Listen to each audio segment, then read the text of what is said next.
สวัสดีครับคุณผู้ชมคุณผู้ฟังทุกท่านที่ติดตามชมช่องธรรมะธรรมดาในคลิปนี้เราจะมาฟังพระธรรมเทศนาของหลวงปู่เหรียญวรลาโภวัดอรัญญบรรพตจังหวัดหนองคายด้วยกันครับโดยจะเสนอพระธรรมเทศนาเรื่องปล่อยวางได้ใจเป็นสุขเรามาฟังหลวงปู่เหรียญท่านเทศสอนด้วยกันครับ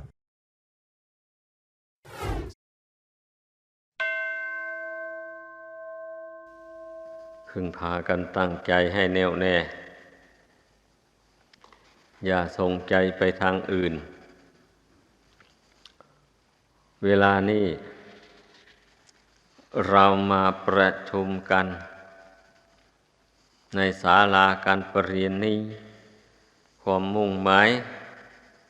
ก็เพื่อที่จะทำใจให้สงบเป็นบทบาทเบื้องต้นเพราะใจนี้ถ้าหากว่าเราไม่ฝึกแล้วมันสงบลงไม่ได้เพราะกิเลสมันมีอยู่ในหัวใจกิเลสนั่นแหละมันรบกวนเอาให้สงบอยู่ไม่ได้ต้องคิดไปทั่วพิภพมันอยากได้สิ่งใดมันก็คิดไปถึงสิ่งนั้นไปผูกใจอยู่กับสิ่งนั้นถ้ามันเกลียดมันชังคนใดมันก็วิตกถึงคนนั้นคิดจะแก้แค้นอะไรต่ออะไรอยู่งั้นปกติจิตใจมันย่อมชอบแสหาตั้งแต่อารมณ์หาแต่เรื่องต้องพิจารณาให้มันเห็นอย่างนั้น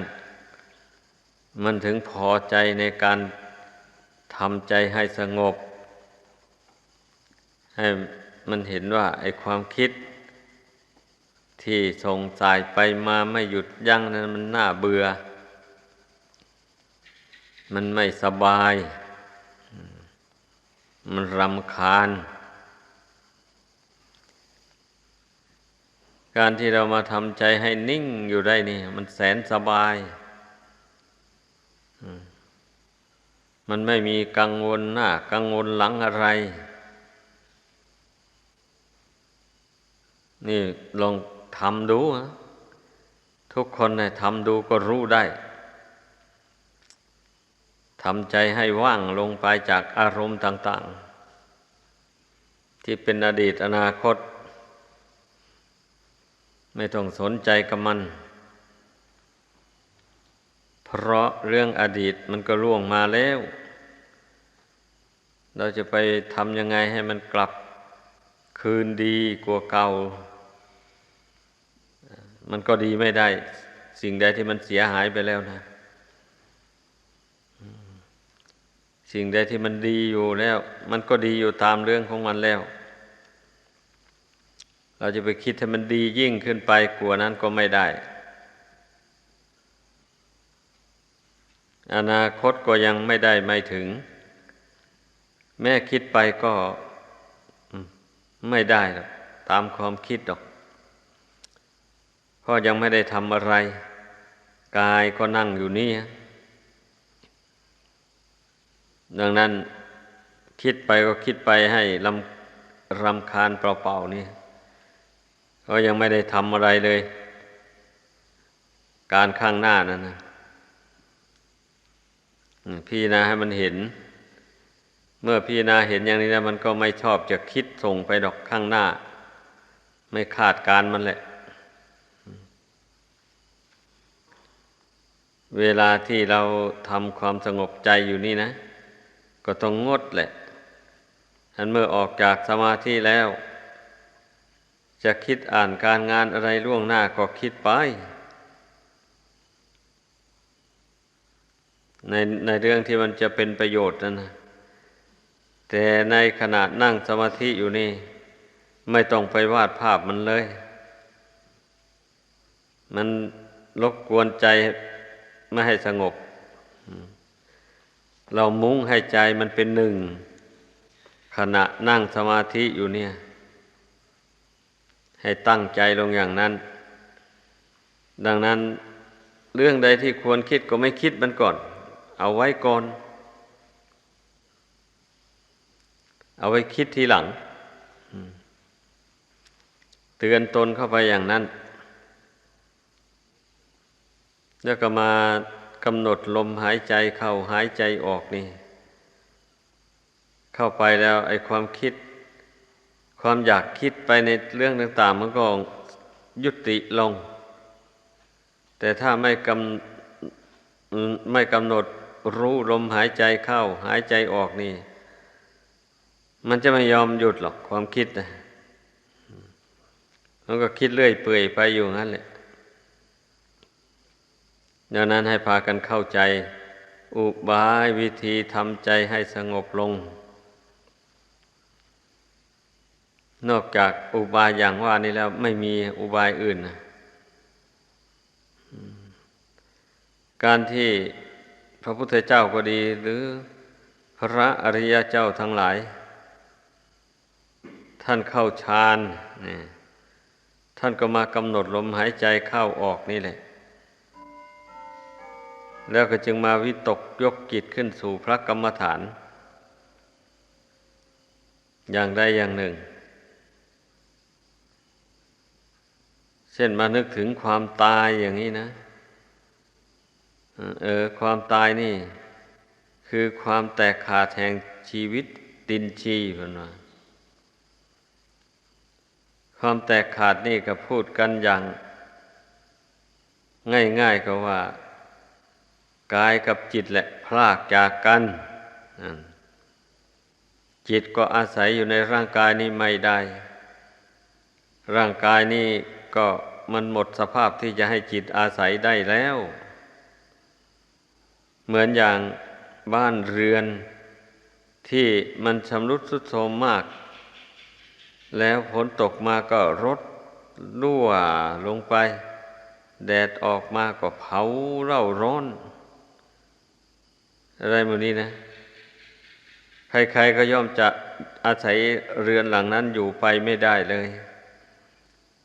แต่จำเป็นต้องหนีจากเรือนหลังนั้นร่างกายนี้ก็เป็นเช่นนั้นเวลามันหมดเหตุหมดปัจจัยที่อุปถัมภ์บำรุงแล้วมันก็ชำรุดไปหมดอาหารที่เคยรับประทานมีรสอร่อยอยู่แต่ก่อนมาก็ไม่อร่อยเลย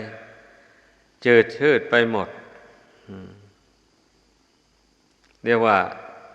ธาตุไฟมันอ่อนกำลังลงเต็มทีแล้ว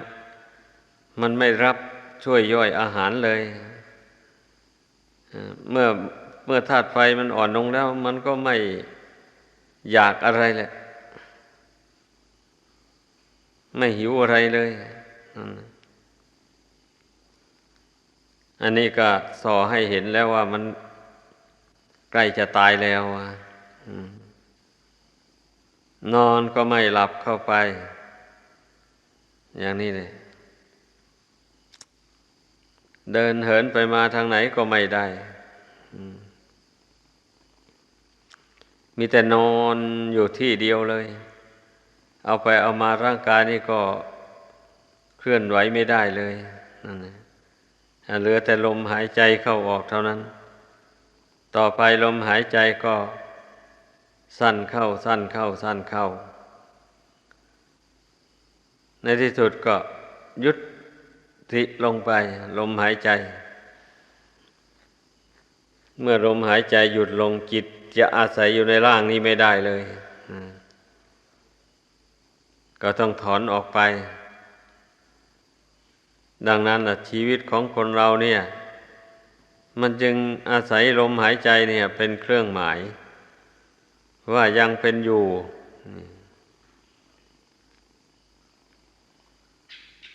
ดังนั้นจึงชื่อว่าชีวิตนี่มีน้อยนิดเดียวหนึ่งมีแค่ลมหายใจเข้าออกเท่านี้เองนั่นแหละเมื่อมาพิจารณาเรื่องความตายอย่างว่านี่นะใจ ใจมันก็ไม่ฟุ้งซ่านเลื่อนลอยไปทางอื่นเพราะว่ามันรู้ตัวแล้วว่าจะต้องพลัดพรากจากทุกสิ่งทุกอย่างไปทั้งของที่น่ารักของที่น่าเกลียดน่าชังต่างๆในโลกอันนี้ก็จะต้องพลัดพรากไปหมดเลยดังนั้นจึงไม่ควรที่จะไปน่าเกลียดน่าชังน่ารักอะไรต่ออะไรในโลกนี้เพราะว่ามันถึงจะรักจะเกลียดยังไงมันก็อยู่อย่างนี้โลกอันนี้เกิดขึ้นแล้วก็แปรปรวนแตกดับไปอยู่อย่างนี้การไปผูกใจเจ็บหรือไปโกรธใครต่อใครอยู่อย่างนี้มันก็มีแต่บาปแต่โทษการไปผูกใจรักใคร่กับรูปเสียงกลิ่นรสเครื่องสัมผัสใดๆก็ดีมันก็ก่อให้เกิดทุกข์ทางใจเมื่อรู้ว่าจะได้พลัดพรากจากของรักของชอบใจเข้าอย่างนี้มันก็เศร้าโศกเสียใจเป็นทุกข์เปล่าๆนี่เมื่อพิจารณาเห็นอย่างนี้แล้วมันก็วางใจเป็นกลางลงได้ไม่ยินดีไม่ยินร้ายกับสิ่งใดๆ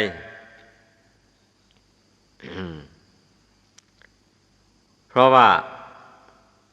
ทุกคนต้องการความสุข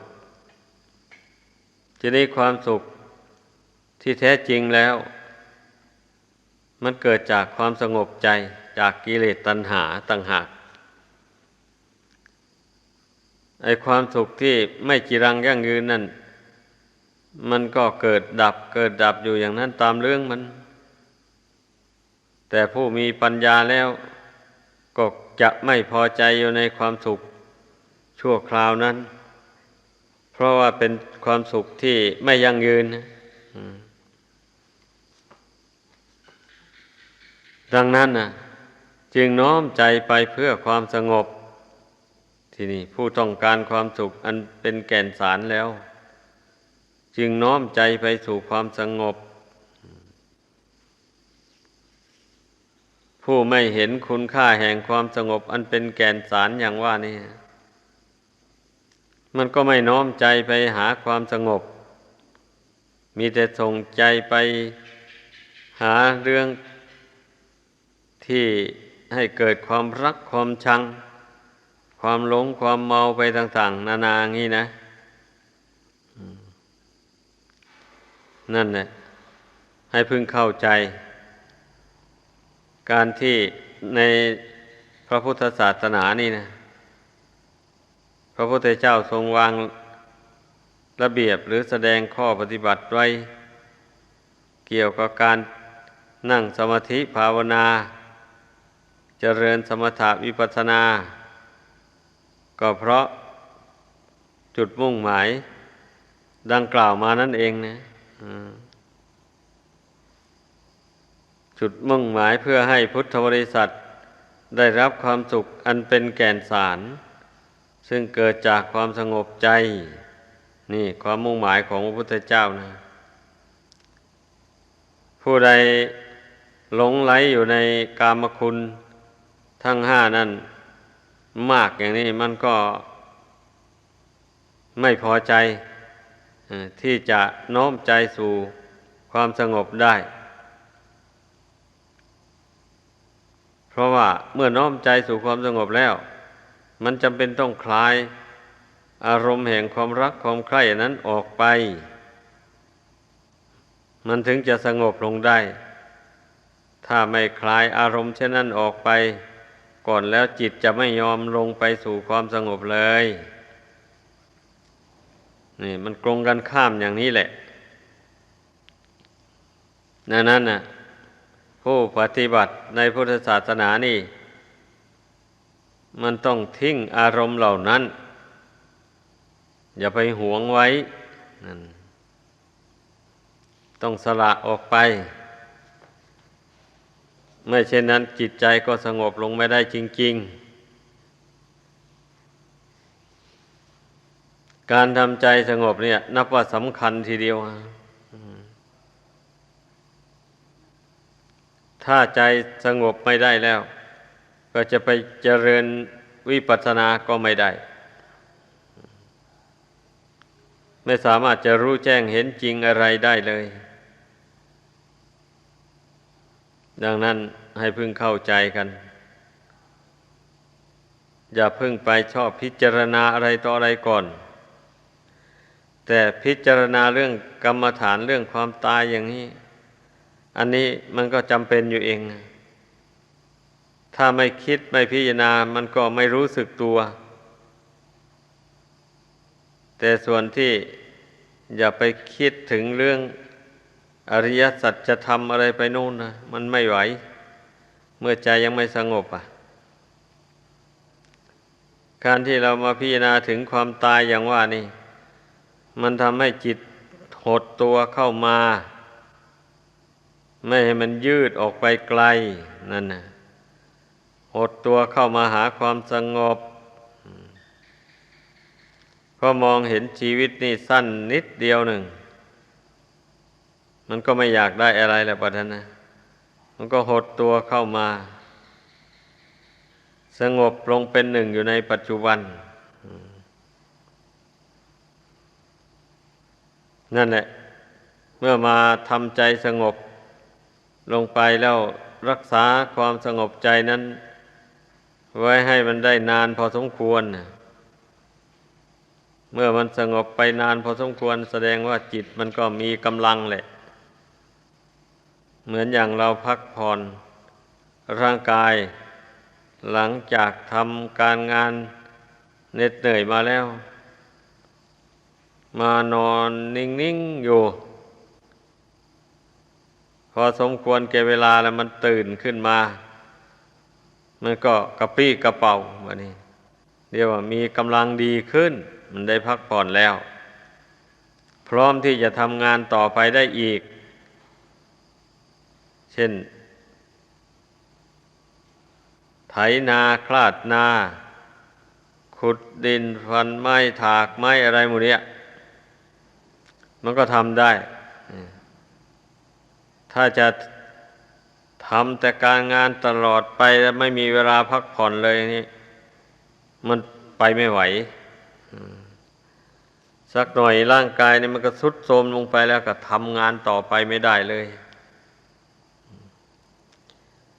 ชั้นใดจิตใจคนเราก็เป็นเช่นนั้นแหละถ้าปล่อยให้แต่มันคิดฟุ้งซ่านไปอยู่อย่างนั้นไม่สงบลงได้เลยอย่างนี้ใจไม่มีกำลังเลยบัดนี้อ่อนกำลังลงอะไรกระทบกระทั่งมาก็หวั่นไหวไปตามเลยดังนั้นจึงไม่สามารถจะรู้อริยสัจธรรมทั้งสี่ได้ให้พากันเข้าใจและจึงไม่สามารถเอาชนะกิเลสตัณหาได้เพราะกำลังใจมันไม่มีมันอ่อนเต็มทีทีนี้ถ้าบุคคลใดได้มาพักจิตไว้หยุดคิดหยุดนึกลงไปในปัจจุบันเนี่ยให้ใจมันนิ่งอยู่ในปัจจุบันนี่นานเข้ามันก็มีกำลังแล้ววันนี้จิตเนี่ยเมื่อมีกำลังก็ต้านทานต่ออำนาจของกิเลสได้กิเลสครอบงำจิตไม่ได้แล้วก็ไม่ใช่ว่ากิเลสมันหมดไปด้วยอำนาจแห่งสมาธินะเป็นแต่เพียงว่าอำนาจแห่งสมาธิมันไปข่มกิเลสไว้ชั่วระยะหนึ่งเท่านั้นเองนะขอให้จิตได้พักผ่อนขั้นเมื่อจิตถอนออกมาหากไม่ใช้ปัญญาพิจารณาต่อเช่นนี้กิเลสมันก็เกิดขึ้นมาอีกแล้วมาครอบงำจิตได้อีกให้พึงเข้าใจมันเป็นอย่างนั้น ดังนั้นพระศาสดาจึงได้ทรงสอนให้เจริญปัญญาต่อนั่นแหละในเมื่อจิตถอนจากความสงบออกมาแล้วก็ตัวเองนั่นแหละกำหนดเรื่องที่ให้ตนพิจารณา ไม่ใช่ให้กิเลสมันมากำหนดให้ ถ้าให้กิเลสมันกำหนดให้มันก็ให้คิดส่งสายออกไปข้างนอกนู่นเลยตามที่มันเคยคิดเคยชอบใจมาเป็นอย่างนั้นเพราะนั้นเราต้องกำหนดหัวข้อธรรมที่จะให้จิตได้พิจารณาโดยเฉพาะก็เรื่องรูปธรรมนามธรรมอันนี้เป็นหัวข้อใหญ่ที่จะต้องพิจารณาหลังจากจิตมันถอนจากสมาธิออกมาแล้วเพราะว่าจิตนี่ยังไม่รู้แจ้งในขันธ์ห้ายังยึดถือว่าเป็นตัวตนเป็นเราเป็นเขาอยู่แต่การยึดถือเช่นนั้นมันไม่ใช่ยึดถือแล้วไม่มีผลตอบสนองเมื่อยึดถือขันธ์ห้าไว้มันก็เป็นทุกข์เลยมันเป็นอย่างนั้นในเมื่อขันธ์ห้ามันวิบัติแปรปรวนไปกระทบกระทั่งกับจิตไม่รู้เท่าก็หวั่นไหวเป็นทุกข์เดือดร้อนนี่แหละความยึดมั่นในขันธ์ห้านี่มันเป็นตัวทุกข์พระศาสดาว่าเป็นทุกข์รวบยอดดังนั้นแหละการเจริญวิปัสสนาขั้นต้นนี่พระศาสดาจึงได้ทรงสอนให้กำหนดขันธ์ห้าที่ขึ้นพิจารณาเพราะมันคล้องอยู่ในขันธ์ห้านี้เรื่องมันนะพิจารณาก็ไม่เป็นเรื่องลำบากลำบนอะไรเพราะว่ารูปกายนี้มันไม่เที่ยงก็จิตก็รู้อยู่แล้วนี่เพียงแต่ว่าเพ่งดูรับรู้ความจริงของร่างกายอันนี้เท่านั้นเองนะในเมื่อไม่ได้กำหนดใจพิจารณาแล้วมันไม่ยอมรับรู้เมื่อมันไม่ยอมรับรู้แล้วมันก็ไม่เบื่อไม่หน่ายเมื่อมันไม่เบื่อหน่ายมันก็ไม่คลายความยึดความถือเรื่องของเรื่องก็เป็นอย่างนั้นเนี่ยดังนั้นจึงทรงสอนให้กำหนดเพ่งดูรูปกับนามอันนี้ให้มันเห็นชัดตามเป็นจริงรูปก็หมายถึงอวัยวะน้อยใหญ่ของร่างกายทุกส่วนนี่แหละรวมกันเข้าเรียกว่ารูปเช่นผมขนเล็บฟันหนังเป็นต้นเหล่านี้นะนอกจากรูปกายอันนี้ออกไปแล้วบรรดารูปทั้งหลายที่อยู่นอกกายนี่ออกไปก็เรียกว่ารูปเหมือนกันรูปเหล่านี้ก็แบ่งออกเป็นสองประเภทรูปที่มีวิญญาณอาศัยอยู่อีกประเภทหนึ่งเช่นมนุษย์และสัตว์เดรัจฉานที่เราเห็นกันอยู่นี่แหละรูปที่ไม่มีจิตวิญญาณอาศัยอยู่เช่นต้นไม้หินกรวดทรายดินอะไรหมดนี้นะเนี่ยได้แก่รูปที่ไม่มีจิตวิญญาณอาศัยรูปทั้งหมดเนี่ยเมื่อมันมีเกิดขึ้นเป็นเบื้องต้นแล้วก็มีแปรผันในท่ามกลางแตกดับในที่สุดก็เรารู้กันอยู่นี้แต่จิตมันไม่ยอมรับรู้อย่างว่ามาแล้วนั่นแหละบัดนี้เมื่อจิตมันสงบลงได้แล้วมันจะยอมรับรู้ความเป็นไปแห่งรูปกายอันนี้ชัดเจนเลยเป็นความจริงไม่จริงอย่างไรแล้วเพราะเกิดขึ้นมาเป็นเด็กเป็นเล็กมันก็ค่อยเจริญเป็นเด็กใหญ่เป็นหนุ่มขึ้นมาเป็นสาวขึ้นมาเลยจากหนุ่มจากสาวไปก็เป็นวัยกลางคนเข้าไปนี่แหละรูปร่างกายนี่มันเปลี่ยนแปลงมาโดยลำดับเลยจากวัยกลางคนไปก็เป็นวัยแก่ชรา บัดนี้รูปร่างกายนี่มันเริ่มชำรุดทรุดโทรมลงไปมันก็เป็นอยู่อย่างนี้เนี่ยในที่สุดเมื่อมันหมดเหตุปัจจัยมันแล้วมันก็แตกสลายลงไม่มีรูปชนิดใดชิ้นใดในร่างกายนี่มันจะเที่ยงยั่งยืนไม่มีเลยเมื่อรู้เข้าใจเรื่องรูปโดยแจ่มแจ้งแล้วอย่างนี้ก็มาพิจารณานามธรรมคือเวทนาสัญญาสังขารวิญญาณอันนี้ไม่มีรูปร่างมีแต่ชื่อมองไม่เห็นด้วยตาหนังบุคคลจะเพิ่งรู้ได้ทางใจเมื่อกายใจกับกายนี่กระทบกันเข้ามันก็เกิดความรู้สึกขึ้นมาถ้าร่างกายวิบัติกระทบกับจิตนี้ก็รู้สึกว่ามีความรู้สึกอย่างรุนแรงไม่สบายใจเช่นอย่างว่าร้อนจัดมากระทบเข้าไปอย่างนี้นะจิตก็รู้สึกว่าไม่สบายแล้ว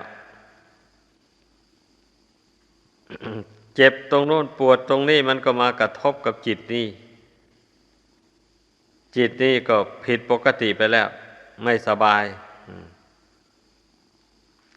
อันนี้ท่านบัญญัติว่าเวทนา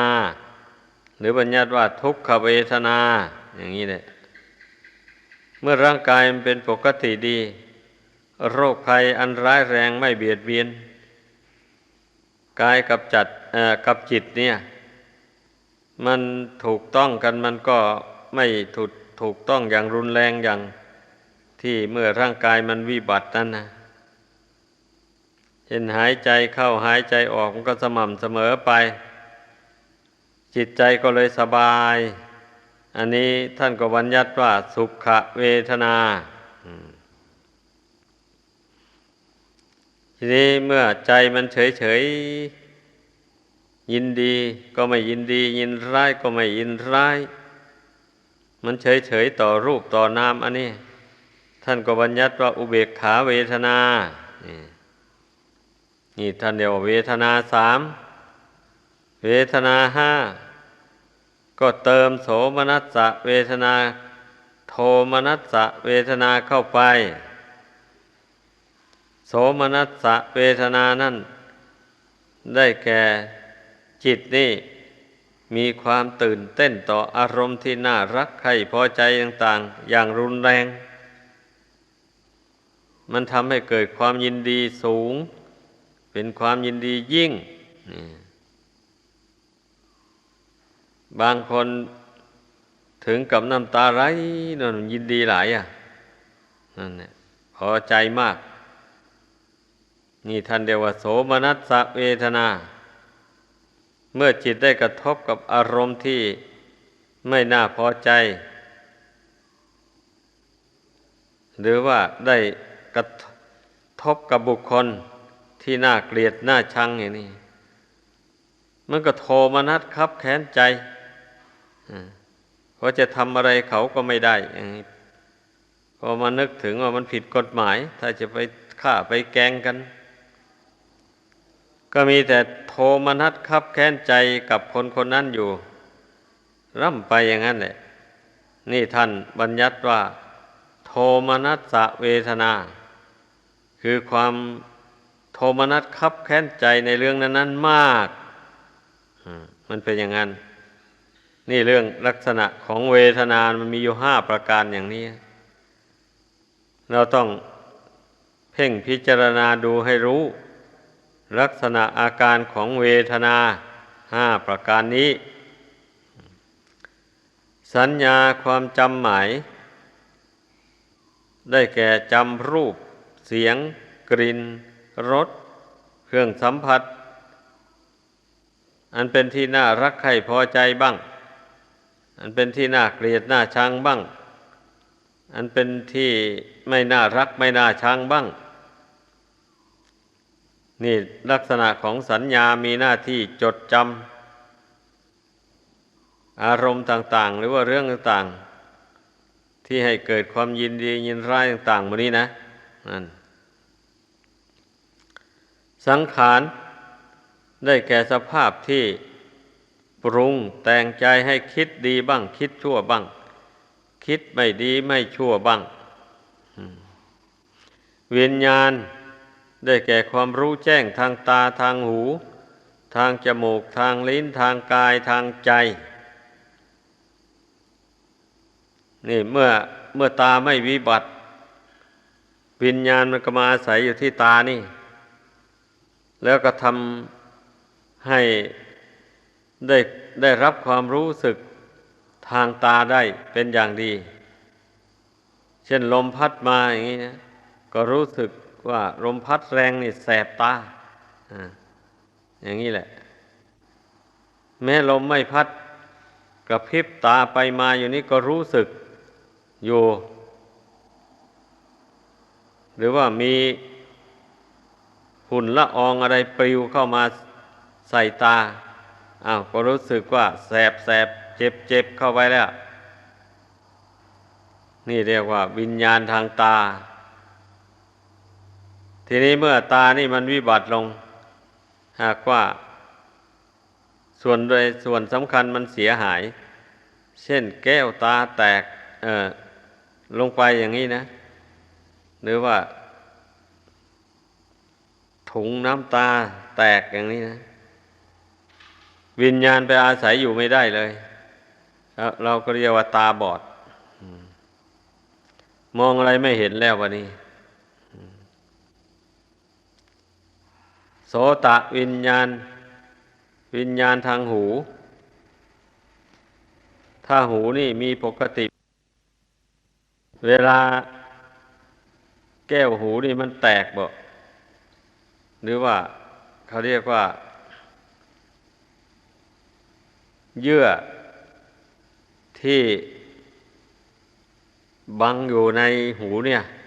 มันขาดออกไปอย่างนี้มันก็ไม่ได้ยินเสียงเลยวิญญาณทางหูก็หมดไปอาศัยอยู่ไม่ได้เราเรียกกันว่าหูหนวกจมูกไอสูบกลิ่นเหม็นกลิ่นหอมต่างๆนานาหมู่นี้มันก็เพราะอาศัยวิญญาณนั่นแหละไปอาศัยอยู่ในจมูกมันจึงรู้สึกเหม็นรู้สึกหอมต่างๆได้ทีนี้ถ้าจมูกนี่เกิดวิบัติติดขัดเข้าไปอย่างรุนแรงวิญญาณเข้าไปอาศัยไม่ได้มันก็เลยไม่รู้สึกกลิ่นหอมกลิ่นเหม็นอะไรเลยจมูกเนี่ยลิ้นก็เหมือนกันอันมันจะรู้รสอาหารรู้รสเค็มรสหวานรสจืดรสขมรสเปรี้ยวอะไรได้หมดนี่มันก็เพราะว่าวิญญาณยังอาศัยอยู่กับลิ้นนี่ไม่วิบัติมันจึงรู้รสอาหารต่างๆได้ขั้นพอลิ้นนี่มันวิบัติลงไปเนี่ยอย่างนี้วิญญาณอาศัยอยู่ไม่ได้แล้วก็ไม่รู้อะไรแล้วไม่รู้จักรสเค็มรสหวานรสเปรี้ยวอะไรเลยร่างกายทุกส่วนอันนี้ก็เหมือนกันนะถ้าส่วนไหนมันวิบัติลงไปจริงๆแล้ววิญญาณเข้าไปอาศัยอยู่ไม่ได้มันก็ไม่รู้จักเจ็บจักปวดอะไรไม่รู้จักร้อนจักหนาวอย่างนี้แหละเหมือนอย่างเช่นว่าบุคคลเป็นโรคเหน็บชาหรืออัมพาตหมู่นี้เส้นประสาทมันเสียมันพิการนะวิญญาณก็ไปอาศัยอยู่ไม่ได้ก็เลยไม่รู้สึก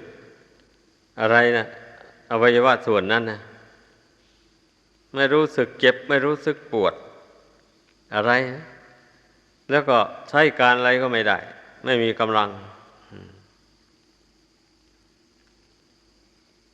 อันนี้หาไทยวัตถุคือหัวใจก็เหมือนกันนะเมื่อหัวใจนี่พิการลงไปแล้ววิญญาณอาศัยอยู่ไม่ได้แล้วเราก็เรียกกันว่าตายมันเป็นอย่างนั้น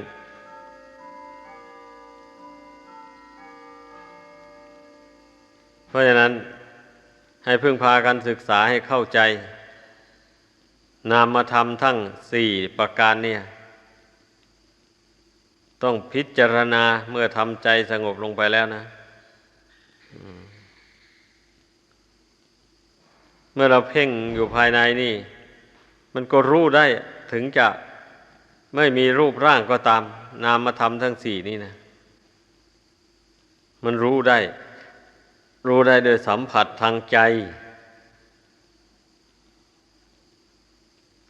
นี่แหละจิตมันมาหลงอยู่รูปธรรมกับนามธรรมนี่แหละเมื่อมันหลงรูปธรรมนามธรรมอันที่ตนอาศัยอยู่นี่แล้วมันก็หลงรูปธรรมนามธรรมอื่นต่อไปอีกนั่นเช่นอย่างว่ามันก็หลงรักหลงใคร่เพศตรงกันข้ามเข้าไปมันเป็นอย่างนั้นเพราะมันสำคัญว่ามันสวยมันงามสำคัญว่าเป็นตัวเป็นตนจริงจังมันจึงได้ไปผูกพันกับรูปอื่นนามอื่นต่อไปก่อความทุกข์ความเดือดร้อนต่างๆนานาประการให้เกิดมีขึ้นเช่นเป็นเหตุให้ได้สร้างบ้านสร้างเรือนต้องได้ทำมาค้าขายหาเงินหาทองไม่ได้หยุดได้ยั้งเลยเพราะว่าเมื่อบุคคลไปมีครอบครัวเข้าไปแล้วมันก็มีลูกมีเต้าออกมาก็ต้องหาเลี้ยงกันอยู่นั่นแหละนี่แหละพระพุทธเจ้าจึงตรัสว่าการที่จิตใจเข้าไปยึดมั่นถือมั่นในขันธ์ห้านี่ว่าเป็นตัวเป็นตนเป็นเราเป็นเขาแล้วมันจึงชื่อว่าเป็นทุกข์รวบยอดนั่นแหละบัดนี้ผู้เจริญปัญญาวิปัสสนาเมื่อเห็นแจ้งในขันธ์ห้าตามเป็นจริงอย่างว่านี้แล้วอย่างน้อยมันก็บรรเทากิเลสตัณหาอันมันจะพาให้ไปทำบาปทำกรรมนั้นลงได้ถ้าถึงว่าละไม่ขาดก็ดีเช่นตัณหาที่มันจะพาให้ไปฆ่าสัตว์บ้างลักทรัพย์บ้างประพฤติผิดในกามกล่าวมุสาวาทดื่มสุราเมรัยกัญชายาฝิ่นเฮโรอีนต่างๆพวกนี้นะมันงดได้เลยเพราะมามองเห็นขันธ์ห้านี่แล้วมันเป็นของไม่จีรังยั่งยืนและพระพุทธเจ้าก็ทรงตรัสว่ามันเป็นบาปเป็นโทษบุคคลผู้ไปล่วงพุทธบัญญัติอันนั้นนะเป็นบาปเป็นโทษตามสนองให้เป็นทุกข์ไปไม่รู้จักจบถ้าไม่ละแล้วเมื่อพิจารณาเห็นอย่างนี้แล้วผู้นั้นมันก็ไม่ได้ใช้ขันธ์ห้านี่ไปทำบาปดังกล่าวมานั้นเลยก็ทำมาหาเลี้ยงชีพแต่ในทางสุจริตทางใดที่จะเป็นไปเพื่อเบียดเบียนบุคคลอื่นและสัตว์อื่นแล้วก็ไม่แสวงหาแล้ว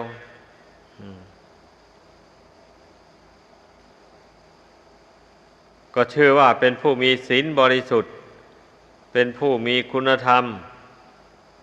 คือเมตตากรุณาอยู่ในใจเพราะมันเกิดความเอ็นดูสงสารขึ้นมาแล้ววะนี่เมื่อใจมันเป็นธรรมไปแล้วเอ็นดูสงสาร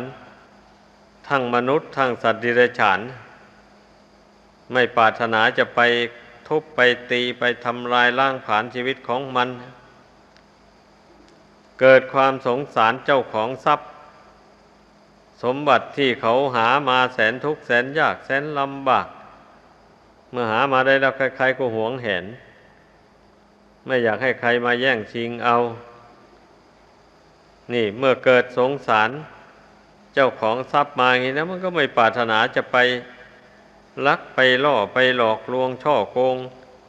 จี้ปล้นเอาของผู้อื่นมาเป็นของตนแล้วผู้นั้นนะถ้าเราพิจารณาเห็นว่าอัตภาพร่างกายเป็นของไม่เที่ยงไม่ยั่งยืนอย่างนี้แล้วก็ไม่ควรที่จะไปกำหนัดยินดี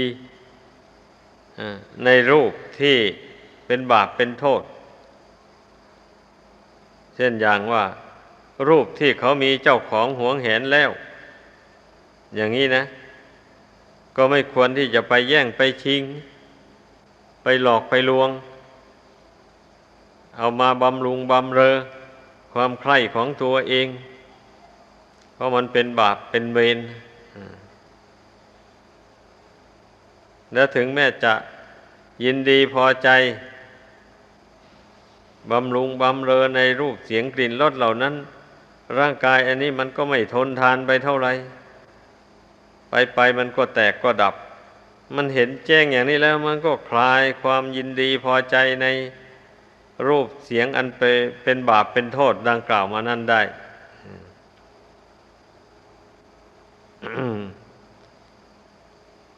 และเมื่อพิจารณาเห็นขันธ์ห้าเป็นของไม่จีรังยั่งยืน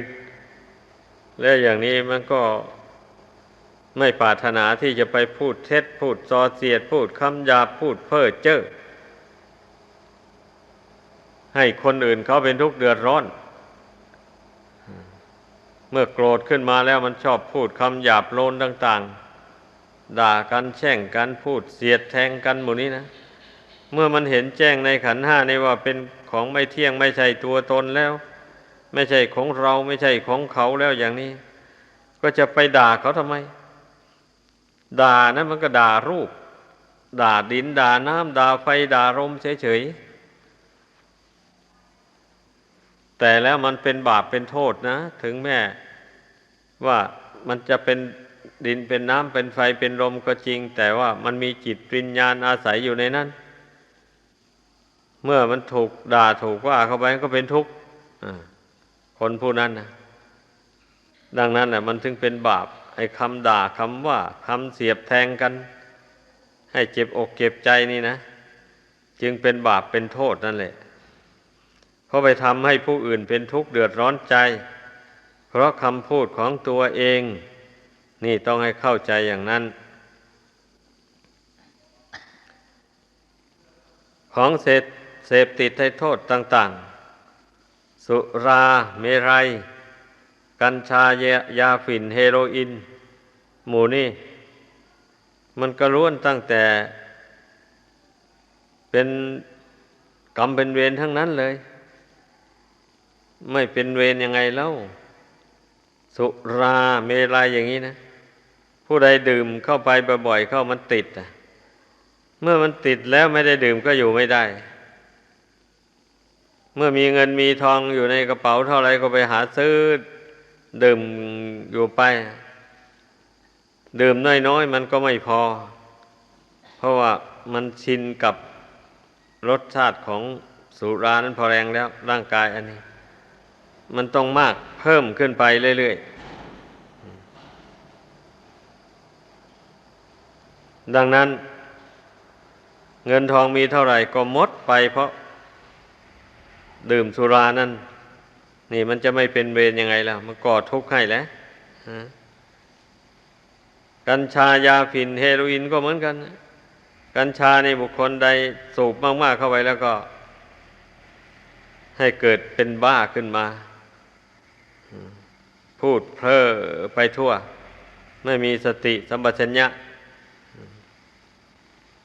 นั่นจะไม่เป็นเวรยังไงเล่า ยาฝิ่นก็เหมือนกันนะบุคคลใดสูบเข้าไปมากๆเข้าไปมันติดแล้วสูบน้อยไม่พอต้องเพิ่มไปเรื่อยๆเงินทองมีเท่าไหร่ก็เอาไปซื้อฝิ่นนั้นสูบไปหมดถ้าผู้มีลูกมีเมียก็ยิ่งเดือดร้อนใหญ่ลูกเมียก็ไม่มีอะไรจ จะอยู่จะกินแล้วก็เอาละเกิดทะเลาะวิวาทกัน เนี่ยจะไม่เป็นกรรมเป็นเวรยังไงล่ะ มรดกอันใดที่พ่อแม่มอบให้โอนให้ที่นาที่บ้านที่สวนเครื่องเพชรเครื่องพลอยต่างๆวันนี้เอาไปขายเอาเงินมาซื้อของเสพติดเหล่านี้บริโภคกันหมดพวกเสพของเสพติดนั่นจึงได้ลงเป็นคนอนาถาคนยากจนหาที่พึ่งไม่ได้เลยมันเป็นอย่างนี้แหละผู้เจริญปัญญาวิปัสสนาแล้วก็ใช้ปัญญาพิจารณาเห็นโทษของโทษดังทั้ง5ประการดังกล่าวมาเนี่ยแต่โทษสุดท้ายก็คือโทษของเสพติดดังกล่าวมานั่นนะเมื่อมันเห็นแจ้งโดยปัญญาอย่างว่านี้แล้วโอ้ยมันเบื่อเลยใครๆก็ไม่ยินดีพอใจที่จะไปท่องเสพมันแล้วเมื่อใจเบื่อซะอย่างเดียวแล้วกายก็เบื่อไปตามไม่ปรารถนาที่จะไปบริโภคมันเลยมันสำคัญอยู่ที่ใจไม่ยอมเบื่อนี่สิอันนี้แหละเมื่อใจไม่ยอมเบื่อแล้วร่างกายมันก็ไม่เบื่อเนี่ยถ้าใจออกมันซะได้อย่างเดียวแล้วร่างกายไม่มีปัญหาเลยมันออกได้เพราะใจนี่นะมันเป็นใหญ่กว่ากายทุกคนต้องให้เข้าใจทีนี้บุคคลผู้ที่ละทิ้งความชั่วเหล่านี้ไม่ได้นะก็เพราะว่าไม่อบรมจิตใจนี้ให้เกิดปัญญามองไม่เห็นเหตุเห็นผลของความชั่วเหล่านั้นด้วยปัญญาดังนั้นมันถึงละมันไม่ได้ดังนั้นท่านผู้มาเจริญปัญญาพิจารณาเห็นสังขารร่างกายนี้เป็นของไม่เที่ยงเป็นทุกข์เป็นอนัตตาไม่ใช่ตัวตนเราเขาแล้วท่านเพราะฉะนั้นท่านจึงละบาป5อย่างนั้นได้เด็ดขาดไปเลยเช่นพระโสดาบันอย่างนี้นะท่านผู้ใดได้บรรลุโสดาบันแล้วท่านจะไม่ทำบาป5อย่างนั้นตลอดชีวิตเลยเรียกว่าละเว้นได้ด้วยสมุจเฉทประหารคือว่าละขาดได้จริงๆไม่กลับไปทำมันอีกเลยไอ้คนธรรมดาสามัญนี่บางคนก็ละไม่ขาดเลยพอละไปได้หน่อหนึ่งพอกลับไปทำมันอีกแล้วอยู่อย่างนั้นเนี่ยดังนั้นนะพุทธศาสนิกชนทั้งหลายควรจะพากันกลัวต่อภัยในนรกพระพุทธเจ้าทรงแสดงธรรมแนะนำสั่งสอนพุทธบริษัทในเบื้องต้นนี่ก็ทรงสอนให้กลัวต่อภัยในนรกอบายภูมินี่แหละก่อนอื่นเลยเพราะว่ามันเมื่อผู้ใดไปพลัดผูไปตกลงไปในนรกแล้วมันนานแสนนานมันทนทุกข์ทรมานอยู่ในนรกนั่นนานแสนนานนะแต่นั่นแหละสันดานของคนเรานี่นะเมื่อพ้นจากนรกมาแล้วพอมาเกิดเป็นคนแล้วนึกไม่ได้แล้ว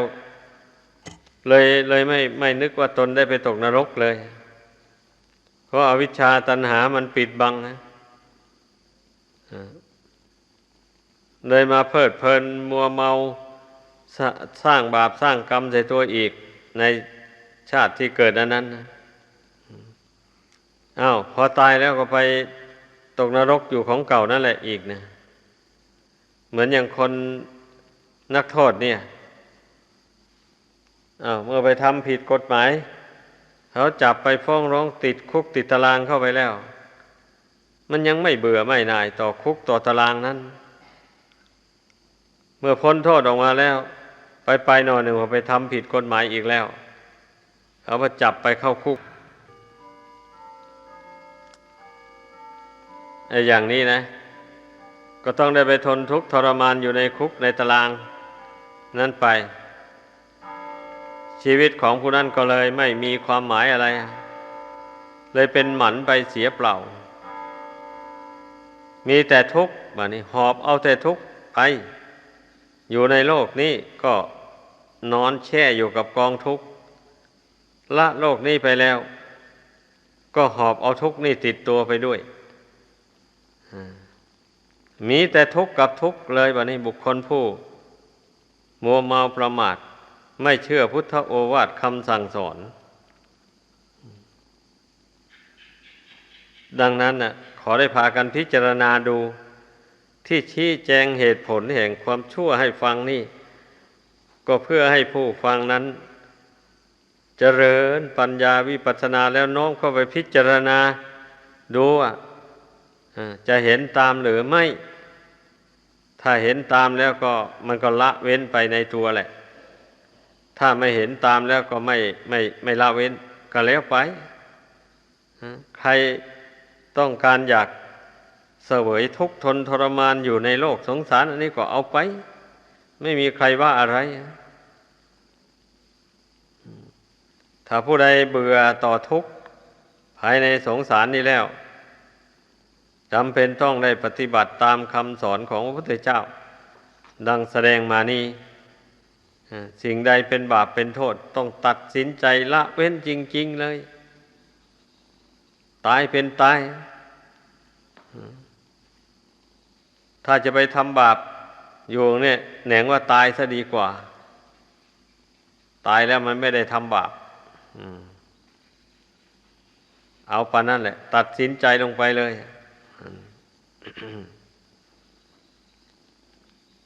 ถ้าหากว่าไม่ตายนะไปทำแต่บาปอยู่นั่นไปสะสมแต่บาปใส่ตัวเองอยู่งั้นเมื่อหมดอายุสังขารลงไปแล้วบาปกรรมนั้นมันก็ฉุดคล้าไปสู่นรกอบายภูมิดังกล่าว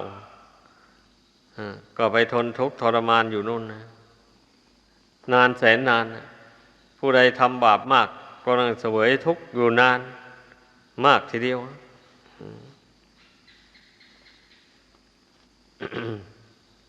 เสวยทุกข์อยู่ในนรกเป็นกับเป็นกันนู่นนะหลายกับหลายกันก็มีไม่ใช่ว่าเราจะไปตกนรกอยู่เดียวแล้วมันจะพ้นมาได้เพราะบุคคลทำบาปมากนะมันก็ตรงกันข้ามกับบุญกุศลแหละคิดดูให้ดีถ้าบุคคลใดทำบุญไม่ทำบาปแล้วเมื่อละโลกนี้ไปแล้วบุญมันอำนวยผลให้ก็ได้เสวยสุขอยู่ในสุคติโลกสวรรค์หรือพรหมโลกนั้นนานหลายกับหลายกันนะมันก็เหมือนกันแหละบุญกับบาปเนี่ยเวลามันให้ผลนะดังนั้นนักปราชญ์ผู้มีปัญญาทั้งหลายท่านจึงเลือกเอาทางบุญนะเว้นทางบาปเลยแม้จะมีอุปสรรคอะไรมาขัดขวางจะให้ละบาปไม่ได้ผู้มีปัญญาทั้งหลายก็ต้องฝ่าฟันอุปสรรคอันนั้นไปด้วยอุบายปัญญาของตนเข้าทำนองที่ว่าโลภก็ไม่ให้ช้ำธรรมก็ไม่ให้เสียโลกคือความเป็นอยู่การทำมาหาเลี้ยงชีพก็เป็นปกติอยู่งั้นแหละแต่ไม่ทำบาปเท่านั้นเอง นี่เมื่อไม่ทำบาปแล้วก็ทำบุญเท่านั้นนะคนเรานะก็ชื่อว่าเป็นคนบุญแบบนี้นะไม่ใช่เป็นคนบาปกายวาจาใจของผู้นั้นเป็นบุญทั้งหมดเลยแบบนี้เป็นก้อนบุญนะ ดังนั้นนะพุทธศาสนิกชนทั้งหลายเราได้เกิดมาเป็นมนุษย์ได้มาพบพระพุทธศาสนาอันประเสริฐอย่างนี้แล้วไม่ควรที่จะให้พลาดโอกาสอันดีงามเหล่านี้หวนหาหนทางปฏิบัติตามคำสอนของพระพุทธเจ้าดังแสดงให้ฟังมานี้ให้ได้ เราเอาทุกข์เป็นทุนยอมแหละปฏิบัติตามคำสอนของพระพุทธเจ้านี่แม้ว่ามันจะทุกข์จะยากอย่างไรเราก็ยอมนะ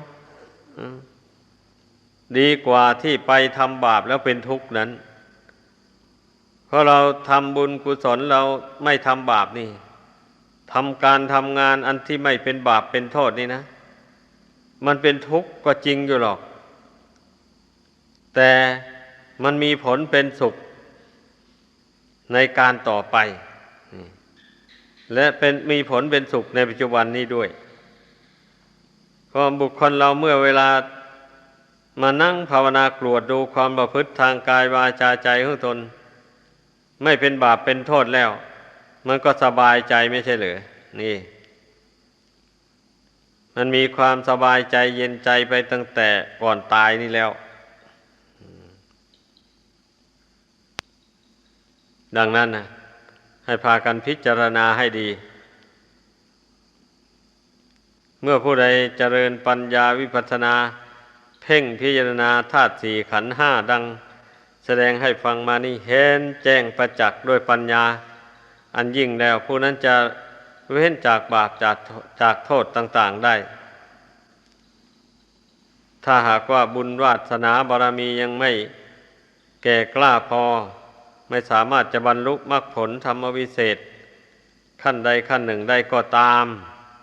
แต่ผู้นั้นก็จะเป็นผู้เว้นจากบาปจากโทษดังกล่าวมานั่นได้เมื่อเว้นจากบาปจากโทษนั้นได้แล้ว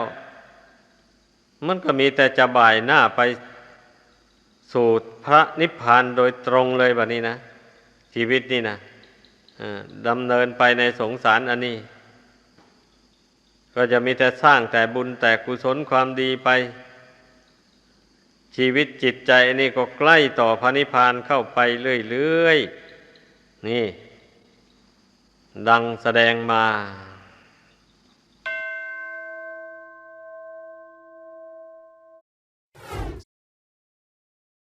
การนั่งสมาธินี่เป็นการฝึกจิตให้สงบฝึกจิตให้เข้มแข็งเพื่อเผชิญเหตุการณ์ต่างๆในโลกนี้ทั้งภายในทั้งภายนอกทุกสิ่งทุกอย่างในโลกนี้มันไม่มีอะไรเป็นของเที่ยงยั่งยืนเหตุนั้นมันถึงได้เปลี่ยนแปลงไปเรื่อยๆแม้แต่กิเลสตัณหาก็ไม่ยั่งยืนเหมือนกันโอวาทธรรมหลวงปู่เหรียญวราลาโภขอขอบคุณทุกท่านที่ได้สนับสนุนช่อง YouTube ธรรมะธรรมดาด้วยครับทุกครั้งที่ท่านดูอย่าลืมช่วยกันกดไลค์กดแชร์เพื่อเป็นการทำให้คลิปธรรมะของเราได้มีการเผยแพร่ออกไปมากขึ้นและที่สำคัญอย่าลืมกดติดตามช่องธรรมะธรรมดาด้วยนะครับขออนุโมทนาบุญกับทุกท่านที่ร่วมรับฟังด้วยกันครับสาธุ